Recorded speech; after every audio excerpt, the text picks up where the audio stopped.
Hey students, this is Professor Koch and I want to talk to you today about your discussion assignment for English 215. This is my favorite part of any literature class and I'm really looking forward to it this semester. First, let's go to our D2L shell. If you look at the home page, you hopefully have seen this by now, watched the welcome video and so on. Let's go to content. At the top of the table of contents, under the course information section, the second thing right now is this assignment for D2L discussion posts. You can read over this more carefully. I just want to point out a few things.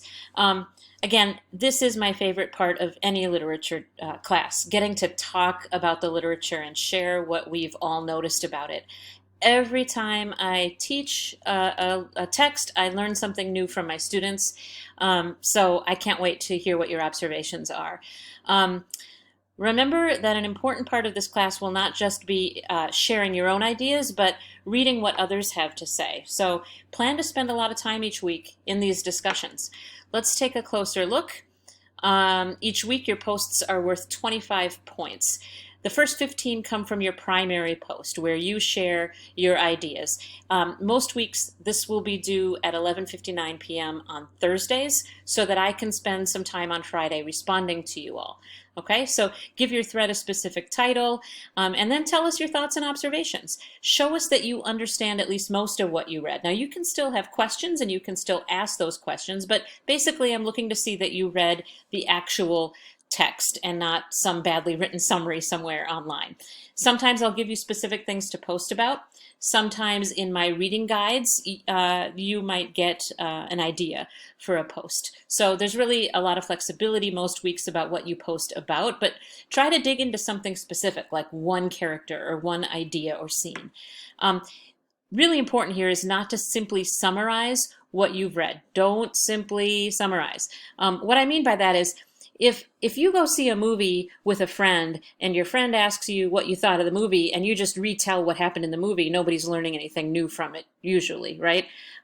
They already saw the movie, so they don't need you to tell them what happened. Instead, your friend probably wants to know what you think, what you might have noticed that they didn't notice. So focus on your ideas. And then whenever possible, use specific details from the text to support your ideas. So if there's a particular word choice in a poem or a particular quotation that Frederick Douglass says about slavery, use that quotation, use that detail, and cite page numbers if you have them or line numbers with poetry. I'm asking you to write about 150 to 200 words, which is, a paragraph. If it's a little shorter than that, it might lose a couple points. All right, so that's your big task for Thursdays. On Saturdays, I want you to come back. Fridays is fine too if you don't want to work on Saturdays. I respect that. But sometime before Saturday at 11:59 p.m., you're going to come back and you're going to respond to two of your classmates. Now remember, I want you to read as many posts as you possibly can so that you learn from each other, right? In class, if you came to class, you wouldn't simply say your piece and then stop listening to everybody. At least I hope you wouldn't. You'd want to continue to listen and learn more from your classmates and from me. So respond.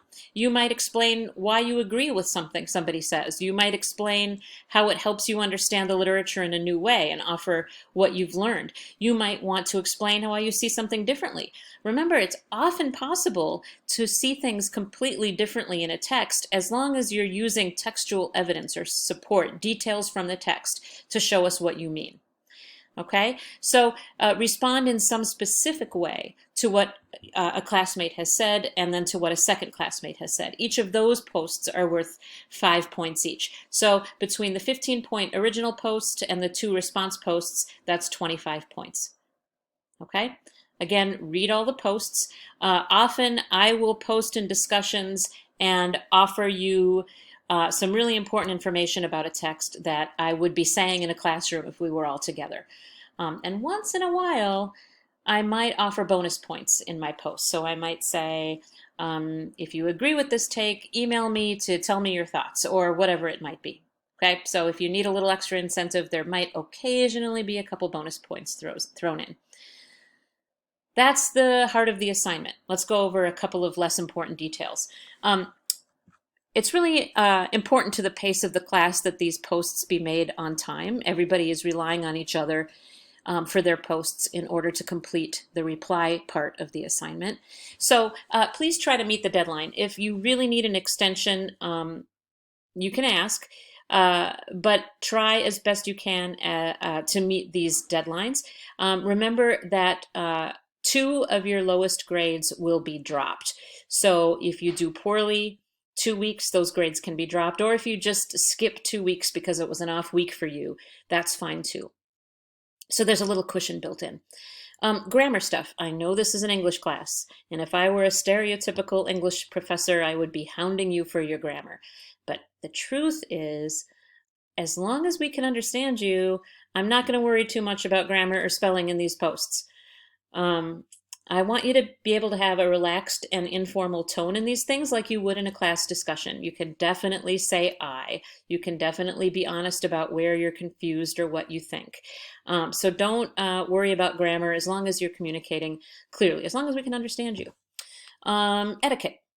We're going to encounter some sensitive material this semester, some difficult subject matter, of course, when we're reading about slavery and racism and white supremacy. And remember that some of your classmates may be more sensitive to those kinds of things too. Also, we're going to disagree with each other from time to time, and that's perfectly okay because, again, great literature, like other great art forms, opens itself to multiple interpretations. But remember to remain open-minded and respectful about other people's opinions. I'm sure you'll do that. Email me with your questions. There's a sample post here on a story that I'm not assigning. This is from a story that I teach in English 212, American Lit 2. But even if you don't know the story, notice that it's focusing on a very specific part of the story, a dog. It's got little bits of quotations to help readers understand where this writer or where this student is coming from with her interpretations. And notice how she isn't making any big conclusions. She's just kind of wondering about some things. Okay? And then here's a sample response post. It's nice and friendly. It shows what the student learned, and it adds some new details. Okay? So that's the assignment. Let's go back to D2L, and at the top of the page you see communication, and there's a drop down to discussions. This is where the magic is going to happen. In this first week, remember to introduce yourself. Okay, and then here, I haven't yet made my post. It'll be made by Wednesday, but I'll give you some more details to respond to, and you'll just post here in discussions. Okay, you can start a new thread. You can give it a specific topic. So the theme of paralysis in Old Boss. I'm not going to type out the whole title. And then you could share your ideas here. Okay, so that's all you need to do. If you have any questions along the way, make sure that you let me know. You can send me an email. I'm going to add a discussion board here that's not up yet for just Q&A about the class. So there you go. Email me if you have questions. Really, I'm excited to hear what you have to say about the literature. I'm excited for the observations that we share together this semester. All right, I'll see you in the discussions.